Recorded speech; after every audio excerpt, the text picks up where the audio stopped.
So 48 years ago, this past August, Dr. Martin Luther King stood on the steps of the Lincoln Memorial in Washington, D.C., and delivered his now famous I Have a Dream speech. With the great emancipator looking over his shoulder, King called for the United States to live out the true meaning of its creed and to ensure equality for all.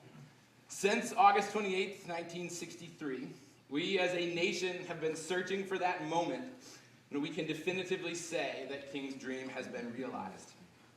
When the founders of this nation wrote in the Declaration of Independence that all men are created equal, they were as much stating a goal as they were stating some sort of categorical imperative.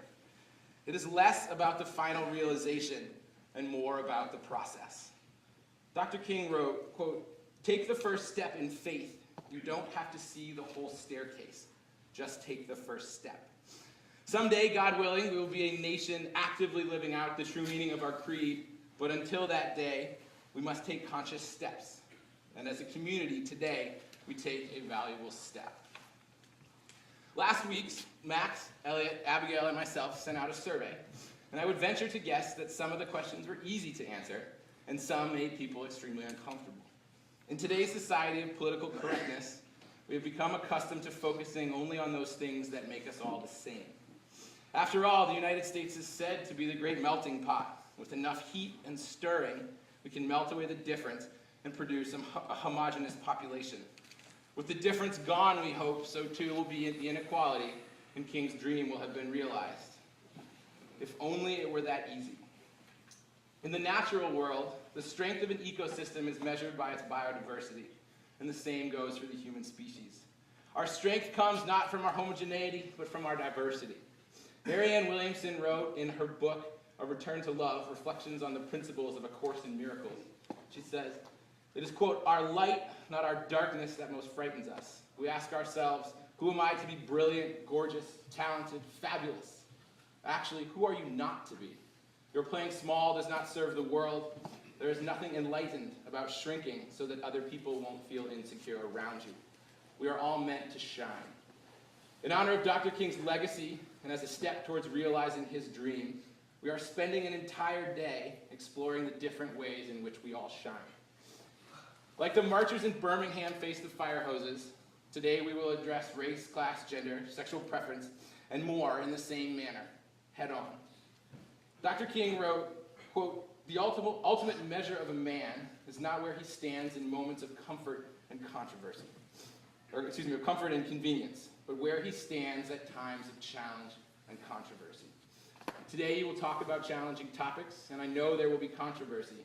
Yet these are the conversations that we must have if we are to gain a deeper understanding and appreciation for the diversity within our community. The survey we sent out last week asked you to look at yourself and your history. It asked that you anonymously share your past experiences and what makes you different. Today, you no longer have to share anonymously. As we discuss topics like language, culture, race, and privilege, embrace that light which Marianne Williamson eloquently spoke of. Share your story, your past, and your individual diversity. I'll take the opportunity to be the first to shed that cloak of anonymity. I am white, straight, and grew up in a house with over 100 books. My parents both have master's degrees. I have held a job and worked at least 10 hours a week since I was 15. I was raised by my mom and dad, both of whom have had jobs since I was born, and they're also happily married. I grew up in a safe neighborhood, but did not have my own car. English is my first language, and yes, my mom did my laundry when I was growing up. I am a liberal and was raised Christian Protestant, and my mom is even a minister. Had I gone to White Mountain School as a student, I would have been on financial aid and would have been unable to participate in some activities because of the cost. Also, I would have acted the same here as I would at home. I keep most items of clothing until they are too dirty, smelly, or torn to be appropriate. I have 2 siblings. I did chores as a kid. I did not receive an allowance, and I have never been a victim of physical, sexual violence, or abuse. And I'm confident that not a single person in this room has had an experience identical to mine. I know some people are nervous this morning, and people are wondering exactly what they are getting themselves into. So I want to offer a few bits of advice. First off, be proud of who you are. Do not feel guilty because of the family you come from or the place you grew up. Everything that has happened to you, and even those things beyond your control, have shaped you into the person you are today. Second, none of us are the same. More than most of you are aware, we all have vastly different stories, histories, and experiences. Ask and answer questions today.